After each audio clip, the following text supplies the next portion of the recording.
nous avons déjà vu ensemble que l'action de soulever votre enfant dans vos bras peut être un geste risqué pour votre dos ainsi que pour vos autres articulations. En effet, même si votre enfant n'est pas très lourd, le geste de le soulever de façon répétitive au quotidien peut créer beaucoup de tension au niveau de votre colonne vertébrale. Le geste de soulever votre enfant peut vous sembler inoffensif parce que vous ne ressentez pas de douleur initialement. Toutefois, chaque fois que vous soulevez votre enfant dans vos bras, votre dos est mis à rude épreuve. Le stress répétitif imposé à votre colonne fragilise vos articulations et cause des micro-blessures qu'on ne perçoit pas au départ. Comme vos efforts sont répétés au quotidien, ces petites blessures n'ont pas le temps de guérir et se transforment éventuellement en blessures plus importantes. Je vous invite à être vigilant si vous avez à soulever votre enfant handicapé dans vos bras régulièrement au quotidien. Le mieux est de limiter le plus possible le nombre de fois que vous avez à le soulever dans une journée. En attendant, lorsque vous avez à soulever votre enfant dans vos bras, il est important de le faire avec une posture exemplaire afin de limiter, de diminuer au maximum le stress imposé à vos articulations. Un effort de soulèvement comporte toujours un risque pour votre santé musculo-squelettique. Si vous faites cet effort de soulèvement avec une mauvaise posture, le risque est multiplié par 10. Voyons donc les stratégies posturales pour limiter le plus possible le risque lié aux efforts de soulèvement. Stratégie numéro 1, tenir votre enfant près de vous. Lorsque vous prenez votre enfant dans vos bras, il est important de le tenir le plus près possible de votre corps.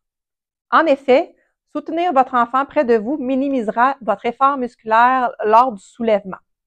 Si vous tenez votre enfant éloigné de vous, son poids a tendance à vous déséquilibrer vers l'avant.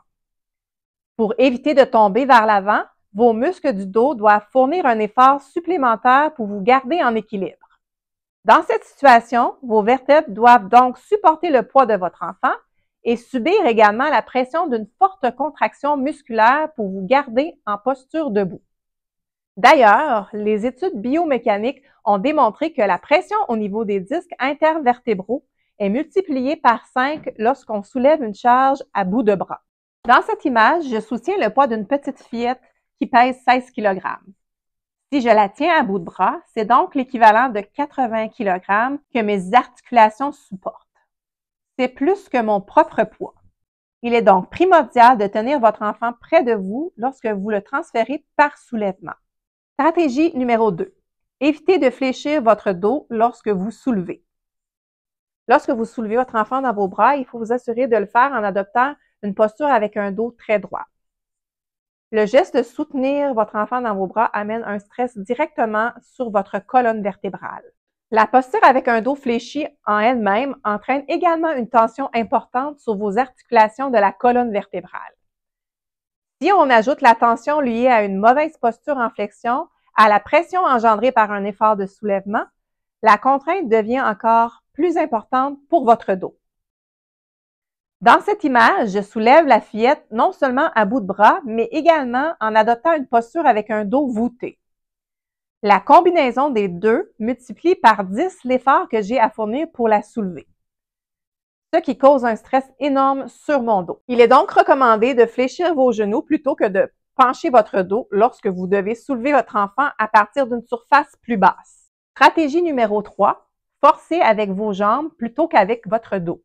Lorsque vous avez à soulever votre enfant handicapé dans vos bras, il est important non seulement de fléchir les genoux plutôt que de fléchir votre tronc pour vous rendre à la hauteur de l'enfant, mais également de forcer avec vos jambes plutôt qu'avec votre dos. Tout effort des muscles de votre dos augmentera la pression au niveau de vos articulations. Il est donc préférable d'utiliser la force de vos jambes lorsque vous avez un effort à fournir lors d'un soulèvement. Dans cette image, je soulève la fillette en utilisant un mouvement d'extension du dos. Dans cette situation, j'impose un stress important à mon dos. Dans cette image, je soulève la même fillette, mais cette fois-ci en utilisant la force de mes jambes. Je minimise donc l'impact du soulèvement sur ma colonne vertébrale.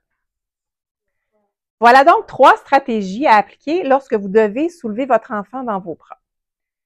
Rappelez-vous qu'un effort de soulèvement est toujours un geste risqué pour votre dos et vos autres articulations.